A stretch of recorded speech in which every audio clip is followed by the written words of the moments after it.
अर्जुन प्रतिज्ञा व प्रतिशोध। युद्ध का 13वां दिन भी समाप्त हो गया। दोनों सेनाएं अपने अपने शिविर में लौट आईं। चारों ओर दूर दूर तक नजर दौड़ाने पर वहां सिर्फ शव ही शव दिखाई दे रहे थे। कौरव सेना को जैसे तैसे विजय की उम्मीद दिखी थी, तो वहीं पांडव सेना में शांति थी और सभी की आंखों में अश्रु। युधिष्ठिर अभिमन्यु के वध का समाचार मिलने के बाद सहम से गए थे। उन्होंने भीम से कहा, ये क्या हो गया? भीम: बड़े भैया, जो युद्ध में होता है वही हुआ। हमारा प्रिय पुत्र हमें छोड़कर चला गया, परंतु मैंने इतना वीर योद्धा कभी नहीं देखा। मैंने आज तक किसी को इस प्रकार लड़ते हुए नहीं देखा। वो तो अकेला ही कौरव सेना को परास्त करने में सक्षम था। युधिष्ठिर: पर अब मैं श्री कृष्ण, अर्जुन और सुभद्रा को क्या जवाब दूंगा? ये सब मेरी वजह से हुआ। मैंने ही उसे चक्रव्यूह तोड़ने की आज्ञा दी थी।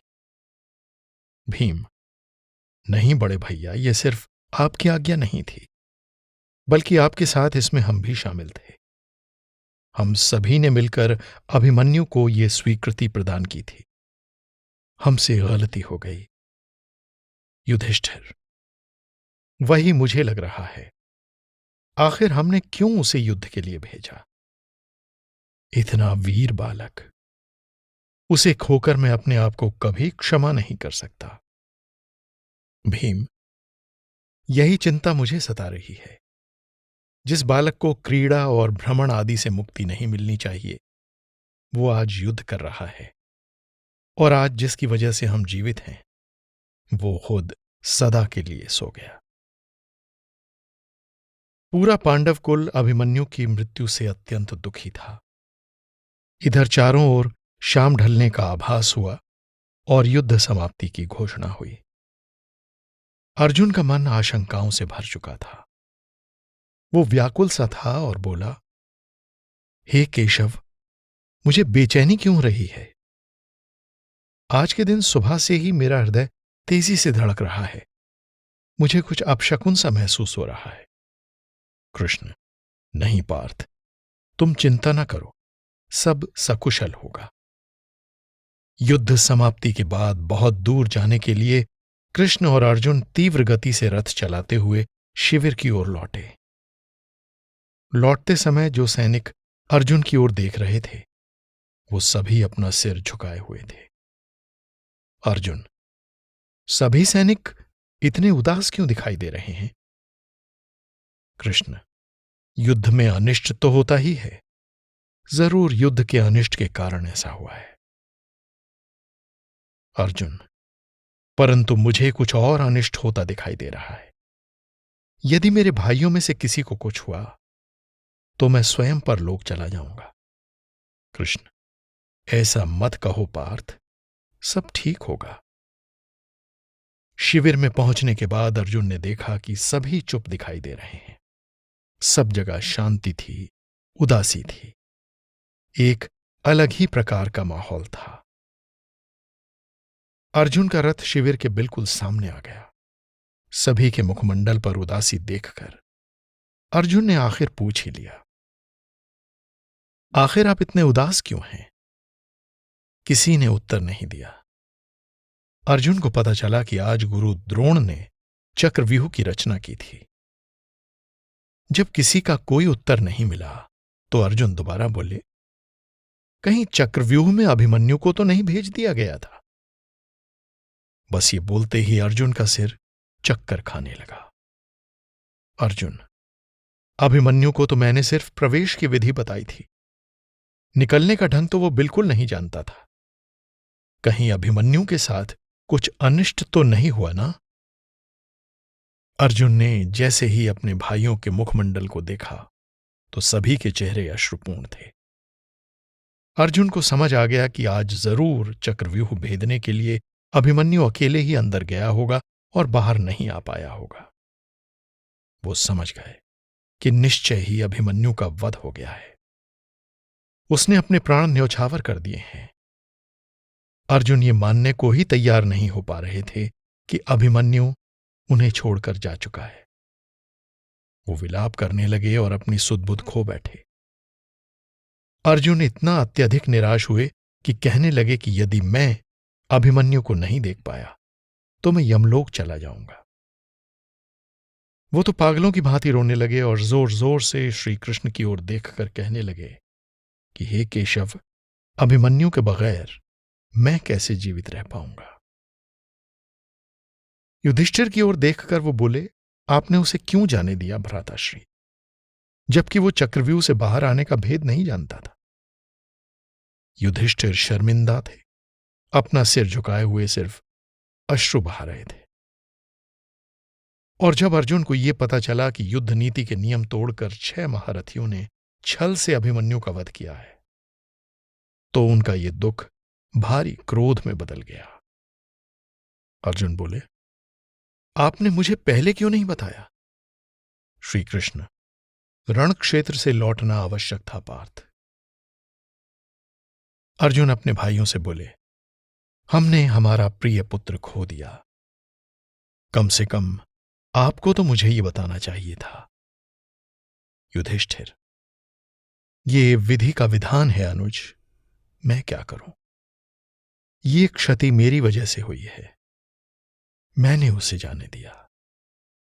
श्री कृष्ण, हे अर्जुन, इस वीर बालक ने जिस तरीके से अपने प्राण बलिदान दिए हैं, वो शोक के लिए नहीं, विलाप के लिए नहीं। अभिमन्यु के लिए शोक करना व्यर्थ है। वो एक बहुत बड़ा काम करते हुए वीर गति को प्राप्त हुआ है। जन्म लेने वाले की मृत्यु निश्चित होती है, तो अब हमें शोक न करके उसके वीर गति प्राप्त होने पर गौरवान्वित महसूस होना चाहिए। आज उसकी वजह से हम युद्ध में हैं, अन्यथा चक्रव्यूह रचना युधिष्ठिर को बंदी बनाने के लिए की गई थी। यदि युधिष्ठिर को बंदी बना लिया जाता तो आज हम युद्ध हार चुके होते, अपना सब कुछ गंवा चुके होते। आज अभिमन्यु की वजह से युधिष्ठिर हमारे सामने है, हमारे राजा हमारे सामने है। ये उस वीर बालक को नमन करने का समय है, न कि विलाप करने का।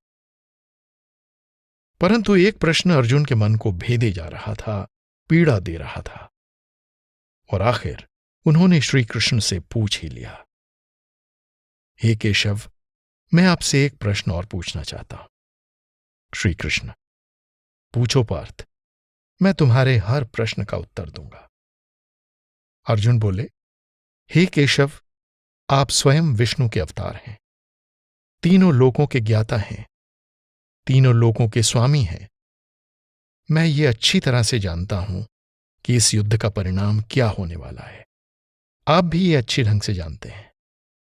मैं ये भी जानता हूं कि आप जानते हैं कि कौरव और पांडवों में से कौन कौन जीवित रहेगा और कौन कौन योद्धा वीरगति को प्राप्त होगा। आप इस पूरी कहानी के सूत्रधार हैं प्रभु। श्री कृष्ण बोले, हां पार्थ, मैं जानता हूं। तुम्हारे मन में जो भी प्रश्न है, तुम जो भी पूछना चाहते हो, उसका उत्तर मैं दे सकता हूं, परंतु ये तुम्हारा प्रश्न नहीं। अपना प्रश्न पूछो पार्थ। अर्जुन बोले, हे केशव, मेरा प्रश्न यह है कि आप जानते थे अभिमन्यु वीरगति को प्राप्त हो सकता है। युद्ध में मार्ग भटकाकर और हमें ललकार कर जब दुर्योधन के योद्धा हमें युद्ध क्षेत्र से दूर ले गए, तब भी आप ये जानते थे कि आज अभिमन्यु वीरगति को प्राप्त हो सकता है। उस दौरान युद्ध भूमि से दूर जब हम युद्ध कर रहे थे, तब भी आप चाहते तो हम यहां युद्ध भूमि में पहुंचकर अभिमन्यु के जीवन की रक्षा कर सकते थे। हे केशव, आपने हमेशा सही कहा है कि इस बालक का जन्म कुछ बड़ा करने के लिए हुआ है। जब आप स्वयं ये जानते थे, तो आपने क्यों उसे नहीं बचाया? आपने क्यों अभिमन्यु के प्राणों की रक्षा नहीं की, जबकि मुझसे अधिक प्रिय तो वो आपको था? श्री कृष्ण बोले, हे अर्जुन, मैं हर एक चीज जानता हूं। तुम क्यों आए, मैंने क्यों जन्म लिया, कौरव क्यों आए, पांडव क्यों आए, हर एक घटना का मुझे अच्छी तरह से ज्ञान है। परंतु अर्जुन, कुछ चीजें ऐसी होती हैं, कुछ घटनाएं ऐसी होती हैं जिनको हम टाल नहीं सकते। जो होना होता है वो हर हाल में होता ही है। विधाता ने जो लिखा है वो होना तय है, होने को कोई नहीं टाल सकता। ये युद्ध समाप्त भी होगा, इसका परिणाम भी आएगा, परंतु इसका मतलब यह नहीं कि मैं उस परिणाम के बारे में सभी को बताकर कर्म को टाल दूं, क्योंकि कर्म यही है, कर्म ही है जीवन। अर्जुन, परंतु आप ये तो बता ही सकते हैं कि अभिमन्यु की इतनी अल्पायु में वीर गति प्राप्त होने का कारण क्या था? श्री कृष्ण, हां, मैं ये बता सकता हूं। इसके पीछे एक अत्यंत विशेष कारण रहा है, जिसके कारण मैं वो नहीं कर पाया जो मैं करना चाहता था। यदि मैं अभिमन्यु को बचाता तो विधि का विधान टूट जाता, होनी टल जाती, और जब होनी टलती है, विधि का विधान टूटता है, नियति बदलती है, तो फिर सिर्फ अंत ही होता है। अब सुनो कि अभिमन्यु की मृत्यु अल्पायु में क्यों लिखी थी। श्री कृष्ण आगे बोले, हे पार्थ, पृथ्वी लोक पर जब जब पाप बढ़ता है तो देवता किसी न किसी रूप में अवश्य जन्म लेते हैं। हम सभी किसी न किसी के रूप में हैं। जैसे जैसे पाप बढ़ेगा उसी प्रकार देवता धरती पर जन्म लेंगे। हमारा पुत्र अभिमन्यु चंद्रदेव का पुत्र था। चंद्रदेव के पुत्र वर्चा का अवतार था। जब पृथ्वी लोक पर पाप बढ़ने लगा था तो सभी देवता किसी न किसी अवतार में पृथ्वी पर जन्म ले रहे थे। ब्रह्मा जी ने सभी देवताओं से कहा कि आप सभी किसी न किसी रूप में पृथ्वी लोक पर जाकर कर्म कीजिए और पाप का नाश कीजिए। परंतु उस समय एक समस्या तब उत्पन्न हुई जब चंद्रदेव के पुत्र वर्चा को चंद्रदेव ने किसी भी रूप में, मानव अवतार रूप में पृथ्वी पर जन्म लेने के लिए मना कर दिया। इस पर ब्रह्मा जी ने चंद्रदेव से पूछा कि इसका क्या कारण है। तो उन्होंने बताया कि वो नहीं चाहते कि वर्चा किसी के रूप में पृथ्वी पर अवतरित हो, क्योंकि वह अधिक समय तक अपने पुत्र से दूर नहीं रह सकते। इसलिए वो अपने पुत्र को किसी भी अवतार में पृथ्वी पर नहीं भेजना चाहते। तब ब्रह्मा जी एवं अन्य देवताओं ने परिस्थितियों का हवाला देते हुए चंद्रदेव को मनाने का प्रयत्न किया, परंतु चंद्रदेव को मनाना अत्यंत कठिन था। वो मानने को तैयार ही नहीं थे कि उनका पुत्र वर्चा किसी भी रूप में पृथ्वी पर जन्म ले। ब्रह्मा जी एवं अन्य सभी देवी देवताओं ने चंद्रदेव से अत्यंत प्रार्थना की। अत्यंत प्रार्थना एवं निवेदन करने के पश्चात चंद्रदेव ने आखिरकार ये मान लिया कि उनका पुत्र भी मानव योनि में जन्म ले लेगा, परंतु उन्होंने सभी के सामने एक शर्त रख दी। वो शर्त ये थी कि जब उनका पुत्र वर्चा जन्म लेगा तो उसकी अल्पायु होगी और वो श्री कृष्ण के मित्र अर्जुन के पुत्र के रूप में जन्म लेगा। जब अभिमन्यु का जन्म होगा तो वो बचपन से ही वीर होगा और मात्र 16 साल की उम्र में ही महाभारत के युद्ध में भाग लेगा। महाभारत के युद्ध में श्री कृष्ण और अर्जुन की अनुपस्थिति में वो अकेला ही कौरवों पर इतना भारी पड़ जाएगा कि युगों युगों तक उसकी वीरता एवं पराक्रम को याद किया जाएगा। आखिरकार इस शर्त पर सभी देवी देवताओं ने हामी भर दी और चंद्रदेव ने अपने पुत्र वर्चा को अभिमन्यु के रूप में पृथ्वी पर मानव योनि में जन्म लेने की आज्ञा दे दी। तुम्हारा पुत्र अभिमन्यु चंद्रदेव पुत्र वर्चा का ही अवतार था। पार्थ, यही कारण है कि मैं अभिमन्यु को चाहकर भी नहीं बचा पाया, क्योंकि यदि मैं ऐसा कर देता तो ये देवताओं एवं ब्रह्मांड के नियमों के विरुद्ध होता। एक बात को हमेशा ध्यान रखो, जो भी चीजें हो रही हैं वो विधि का विधान है, वो नियति है और यही होना है। इसे टालना असंभव होता है। हमारा काम सिर्फ कर्म करना है, कर्म ही जीवन होता है। इस प्रकार वीर अभिमन्यु के वीरगति प्राप्त होने पर विलाप न करो, बल्कि उसकी वीरगति पर गर्व करो। ये उसे नमन करने का समय है पार्थ। ये सुनकर अर्जुन की आंखों में अब एक संतुष्टि थी। वो बोले, हे केशव, आपने जो भी बातें बताई उनके लिए धन्यवाद। एक पिता होने और एक मनुष्य होने के नाते उसके वियोग की भावनाओं में रहना प्राकृतिक है। मैं ये चाहकर भी नहीं रोक सकता, परंतु अब मुझे मेरे प्रश्न का उत्तर मिल गया है। अभिमन्यु का आना और उसका वीर गति को प्राप्त होना मेरे जीवन का एक अहम हिस्सा है, इसलिए आपने जो बताया उसको मैं ध्यान में रखता हूं। परंतु जिस कारण से अभिमन्यु वध हुआ है, उस कारण का तो प्रतिशोध मैं अवश्य लूंगा। श्री कृष्ण बोले, अवश्य पार्थ, यही कर्म है, यही तुम्हें करना है। अब तक शोक का समय खत्म हो गया था, किंतु अर्जुन क्रोध की सीमा से बाहर थे। युधिष्ठिर से पूरा वृत्तांत सुनकर उन्होंने शपथ ली थी कि वो 14वें दिन युद्ध में जयद्रथ का वध करेंगे। कौरव पक्ष में भी जयद्रथ वध की प्रतिज्ञा का समाचार फैलते देर न लगी। अर्जुन ने प्रतिज्ञा ली थी कि यदि वो जयद्रथ वध नहीं कर पाए तो स्वयं अग्नि में समाधि ले लेंगे। इधर सुभद्रा बैठकर विलाप करने लगी। श्री कृष्ण ने सुभद्रा को समझाया, विलाप मत करो बहन, उत्तरा को धीरज बंधाओ। तुम्हारा पुत्र वीर गति को प्राप्त हुआ है। वो सबसे कम उम्र का सबसे वीर योद्धा है। वो अमर है और हमारे बीच हमेशा रहेगा। जिसे बचपन से गोद में खिलाया, जिसे पाल पोस कर बड़ा किया, आज सामने उसी की देह पड़ी हुई है। सुभद्रा का तो रो रो कर बुरा हाल था, परंतु उत्तरा तो अचेत ही हो गई थी। जैसे तैसे श्री कृष्ण ने सुभद्रा को समझाया। दुख इस बात का भी अत्यधिक था कि गुरु द्रोण ने छल से और कौरव महारथियों के साथ मिलकर अभिमन्यु का वध किया, जो नियमों के विरुद्ध था। अर्जुन जयद्रथ को मारने की शपथ ले चुका था, क्योंकि जयद्रथ ही वो कारण बना जिसकी वजह से पांडव चक्रव्यूह में प्रवेश न कर पाए और अभिमन्यु अकेला पड़ गया। इधर कौरव ये सोचने लगे कि यदि किसी भी प्रकार से कल का दिन जयद्रथ का वध होने से रोक लिया जाए तो अर्जुन को अपनी शपथ के अनुसार समाधि लेनी पड़ेगी, और यदि अर्जुन समाधि ले लेगा तो पांडवों की शक्ति न के बराबर रह जाएगी।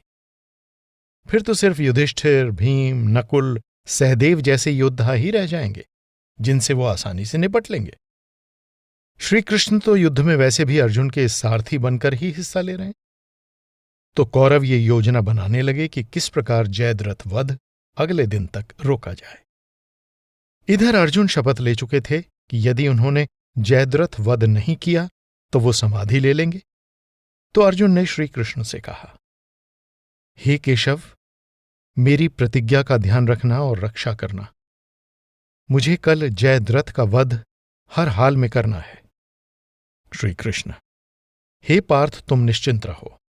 तुमने मेरे विश्वास पर यह प्रतिज्ञा ली है, तुम्हारी प्रतिज्ञा अवश्य पूरी होगी।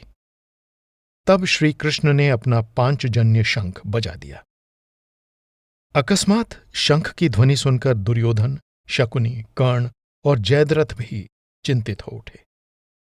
वो समझ गए कि ये उद्घोषणा किसी भी रूप में हमारे ही विरुद्ध हुई है और ये उसी का समाचार है। दुर्योधन बोला, अब ऐसी क्या योजना बनाई जाए कि हम किसी भी तरह जयद्रथ के वध को रोक लें। जयद्रथ बोला, दुर्योधन, मुझे सिंधु देश लौट जाने दो। कल दिन भर अर्जुन मुझे ढूंढता रहेगा, और जब उसे मालूम पड़ेगा कि मैं यहां हूं ही नहीं तो वो मुझे खोजता रहेगा और सूर्यास्त हो जाएगा। तब मेरे प्राणों की भी रक्षा हो जाएगी और उसे अग्नि में समाधि भी देनी पड़ेगी। दुर्योधन, नहीं नहीं जीजा जी, तुम्हें इस प्रकार नहीं जाने दिया जा सकता। तुम्हारे साथ द्रोण है, कर्ण है, अश्वत्थामा जैसे महारथी हैं, फिर तुम डर क्यों रहे हो? तुम जानते हो उसके साथ वो ग्वाला श्री कृष्ण भी है और वो अत्यंत चतुर है। यदि तुम सिंधु देश चले भी गए तो वो तुम्हें वहां भी ढूंढ लेंगे, और हो सकता है कि यदि तुम युद्ध में हिस्सा ही न लो तो वो अपनी प्रतिज्ञा भी तोड़ दे। तो इसलिए तुम बिल्कुल चिंता न करो। आचार्य द्रोण। दुर्योधन ठीक कह रहा है। मैं एक ऐसे व्यूह की रचना करूंगा कि अर्जुन थक जाएगा लेकिन शाम तक तुम्हारे पास पहुंचने में असफल रहेगा। सभी के विचार विमर्श के बाद जयद्रथ मान गया और फिर अपने शिविर लौट आया। इधर पांडवों ने दूर एक एकांत स्थान पर चंदन की चिता तैयार की और अभिमन्यु की देह को वहां पर रख दिया। कुछ ही क्षणों बाद चिता की लपटें आकाश को छूने लगीं। चारों ओर शांति थी, दुख था, किंतु उत्तरा और सुभद्रा के मन में कभी न शांत होने वाली एक ऐसी बेचैनी थी जो शायद जीवन भर उन्हें पीड़ा देने वाली थी। उनका हृदय जल रहा था। उत्तरा के गर्भ में तो अभिमन्यु का अंश पल रहा था। वो तो यही सोच रही थी कि निश्चय ही उसे अपने पुत्र के लिए जीवित रहना होगा, और यदि ये पुत्र न होता तो वो भी अपने पति के साथ स्वर्ग की यात्रा पर चली जाती। देखते ही देखते सभी के सामने अभिमन्यु की देह जल गई और उसकी कीर्ति की पताका आकाश में फैलती गई। अभिमन्यु की वीरता पूरे आसमान में प्रकाशित हो रही थी। सभी को दुख तो जरूर था, परंतु एक ऐसा गर्व भी था जो शायद कभी किसी ने महसूस नहीं किया था। आज यहां सभी पांडव वीर, सुभद्रा, उत्तरा के साथ द्रौपदी भी थी, जो कि फूट फूट कर रोकर मूर्छित हो चुकी थी। जैसे तैसे इन स्त्रियों को श्री कृष्ण ने संभाला। सभी दुखी थे और श्री कृष्ण ही उन्हें संभाल रहे थे। लेकिन श्री कृष्ण का मन भी आज कहीं न कहीं अंदर से एक विलाप कर रहा था। आखिर वो उसके मामा थे, उसके गुरु थे। अपनी गोद में श्री कृष्ण ने अभिमन्यु को खिलाया था। थोड़ी देर बाद तीनों ही स्त्रियां अपने शिविर में वापस चली गईं। अर्जुन आज अपने पुत्र को अग्नि देकर मुखमंडल पर उदासी लिए विचार मग्न थे। श्री कृष्ण ने अर्जुन को उठाया और कुछ समय बाद सभी वापस अपने शिविर में लौट गए। 14वें दिन की तैयारी जो करनी थी, अर्जुन की प्रतिज्ञा पूर्ण होनी थी। श्री कृष्ण ने दारुक से कहा, दारुक, अर्जुन ने जो प्रतिज्ञा ली है वो किसी भी तरह से हमें पूर्ण करनी होगी, परंतु हमें यह ज्ञात होना आवश्यक है कि आचार्य द्रोण के रहते हुए जयद्रथ का वध करना आसान बात नहीं। इसलिए कल कुछ ऐसी व्यवस्था करनी होगी कि सूर्यास्त होने से पहले जयद्रथ का वध हो। स्मरण रहे दारुक, अर्जुन मेरा आधा शरीर है, इसलिए सुबह होते ही मेरा रथ तैयार रखना। उसमें सुदर्शन चक्र, कामोद की गदा, दिव्य शस्त्र, धनुष एवं आवश्यक अस्त्र शस्त्र सभी रख देना। उधर जब ये सारा वर्णन संजय ने धृतराष्ट्र को सुनाया तो वो कांप उठा। धृतराष्ट्र, ये तो बड़ा अनर्थ हो जाएगा संजय। मेरी एकमात्र पुत्री दुशाला का पति जयद्रथ अगर कल अर्जुन के हाथों मारा गया तो अनर्थ हो जाएगा। क्या अर्जुन ये भूल गया कि दुशाला उसकी बहन है और जयद्रथ उसकी बहन का पति है? परंतु धृतराष्ट्र को यह भी याद था कि किस प्रकार कौरव महारथियों ने मिलकर वीर बालक अभिमन्यु का छल से वध किया था। आखिर धृतराष्ट्र करे भी तो क्या?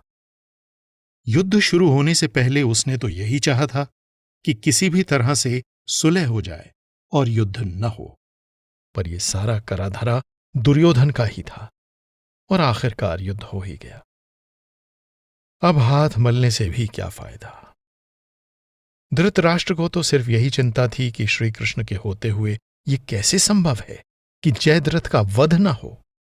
मन ही मन वो भयभीत था, परंतु चाहता तो यही था कि उसकी पुत्री का पति जिंदा रहे। रात हो गई।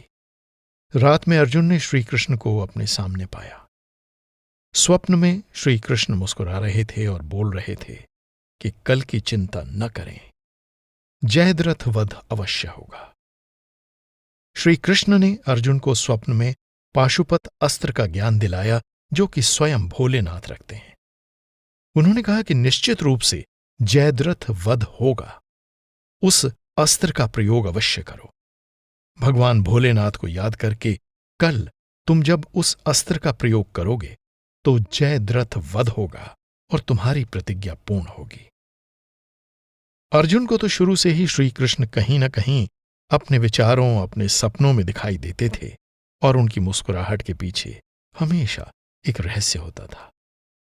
समय बीतता गया, पर उनकी मुस्कुराहट वही थी जो जानती थी कि भविष्य में क्या होने वाला है। कृष्ण को अपने पास पाकर अर्जुन को हमेशा प्रेरणा मिलती थी।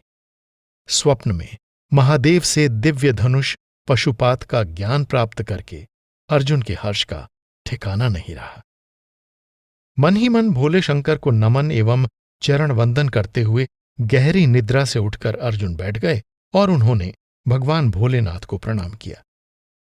श्री कृष्ण तो उनके सामने अभी भी उसी प्रकार मुस्कुरा रहे थे, जिससे अर्जुन अत्यंत प्रसन्न थे। युद्ध का दिन भी आ गया। जयद्रथ के जीवन की रक्षा के लिए आचार्य द्रोण ने एक शकट व्यूह की रचना की थी। द्रोणाचार्य ने जयद्रथ के लिए भूरिश्रवा, कर्ण, अश्वत्थामा, शल्य, कृपाचार्य जैसे योद्धाओं की सुरक्षा में रखते हुए 1 लाख से अधिक घुड़सवार, लगभग 14,000 गजारोही, 60,000 रथ, 21,000 से अधिक पैदल सेना और इन सब के पीछे जयद्रथ को खड़े होने का आदेश दिया, ताकि अर्जुन संध्या होने तक उसके पास पहुंच ही न पाए। जयद्रथ भी द्रोणाचार्य की आज्ञानुसार सुरक्षित रूप से पीछे जाकर खड़ा हो गया। दुर्योधन भी आचार्य की इस व्यूह रचना को देखकर अत्यंत प्रसन्न हो रहा था। उसे तो यह निश्चित लग रहा था कि वो अर्जुन से किसी भी तरह से जयद्रथ के जीवन की रक्षा कर लेगा और अर्जुन को अपने प्राणों की आहुति देनी होगी। श्री कृष्ण ने शुभ मुहूर्त पर 5 जन्य शंख बजा दिया और शंख की ध्वनि सुनते ही कौरवों की विशाल सेना कांप उठी। अर्जुन ने हस्ती सेना को भेद कर शत्रुदल में प्रवेश कर लिया। अर्जुन का शरीर फुर्ती से भरा था। उनकी तीव्रता देखने लायक थी।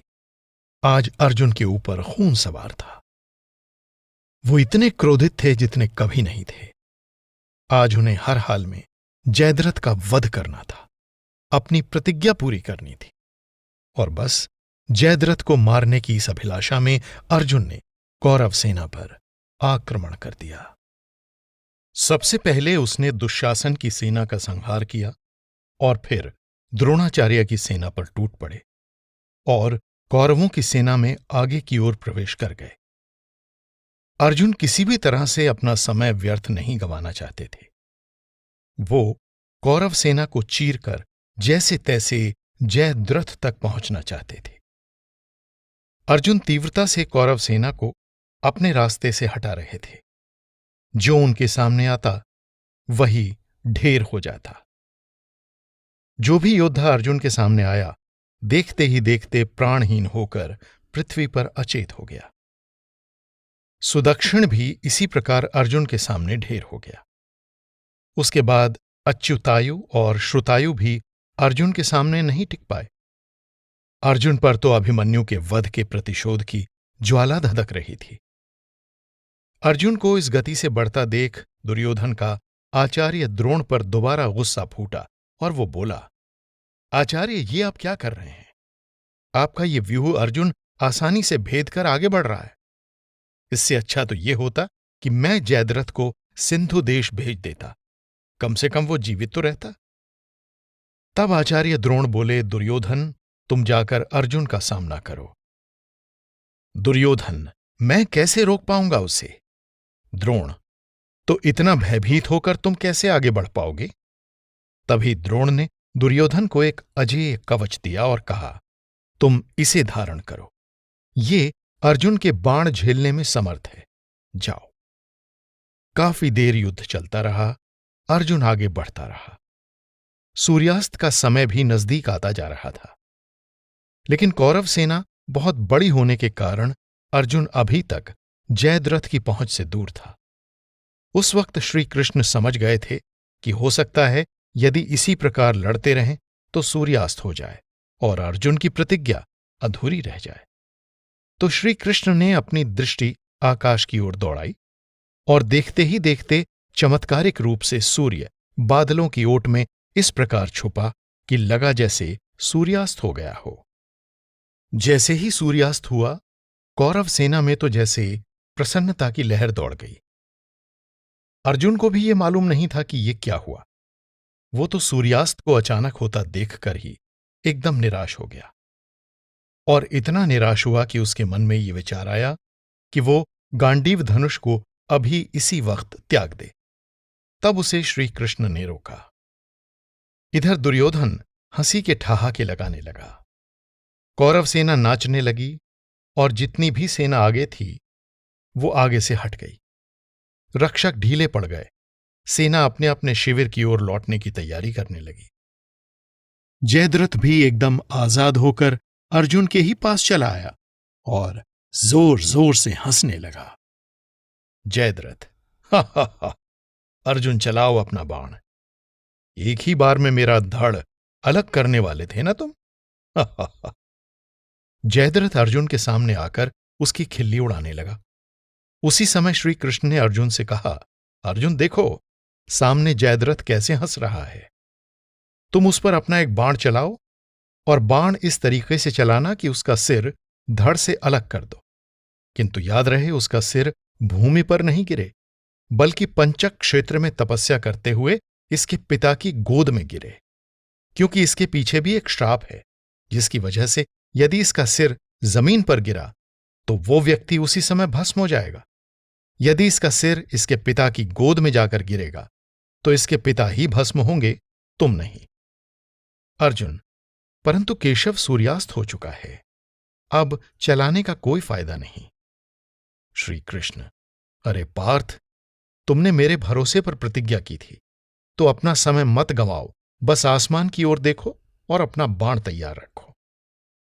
बस यही देखना था कि अर्जुन ने एकाएक अपना अमोघ बाण चला दिया, और जयद्रथ का सर आकाश मार्ग से होता हुआ पंचक क्षेत्र में तप कर रहे महर्षि वृद्ध की गोद में जाकर गिरा। महर्षि को तो इस बात का पता ही नहीं चला कि वो सिर उनकी गोद से पृथ्वी पर गिरा, और उस सिर के पृथ्वी पर गिरते ही महर्षि के 100 टुकड़े हो गए और वो भस्म हो गए। अचानक सभी ने देखा कि आकाश में तो सूर्य प्रकाशमान अभी भी हो रहा है, बादल छट चुके हैं, अभी सूर्यास्त नहीं हुआ था। कौरव सेना में मची खुशी की लहर अचानक शोक में बदल गई, जबकि पांडवों की शोक की लहर खुशी की लहर में बदल गई। सभी ने शंख बजाया। जयद्रथ के वध पर प्रसन्नता में सभी ने शंख बजाए। सभी को विश्वास हो गया कि जयद्रथ का वध हो चुका है। द्रौपदी भी सुनकर फूली नहीं समाई। सुभद्रा भी आ पहुंची। उत्तरा भी देखने के लिए बाहर आ गई। पूरा पांडव कुल आनंद में गोते लगा रहा था। आखिर अर्जुन ने अपनी प्रतिज्ञा पूरी कर ली थी। इस प्रकार महाभारत का युद्ध चलता रहा, और पूरे 18 दिन चलने के बाद दुर्योधन वध के साथ महाभारत के युद्ध में पांडवों ने विजय प्राप्त की और युधिष्ठिर महाराज घोषित किए गए। धृतराष्ट्र के सारे पुत्र मारे गए, और इस प्रकार ये अधर्म पर धर्म की जीत हुई।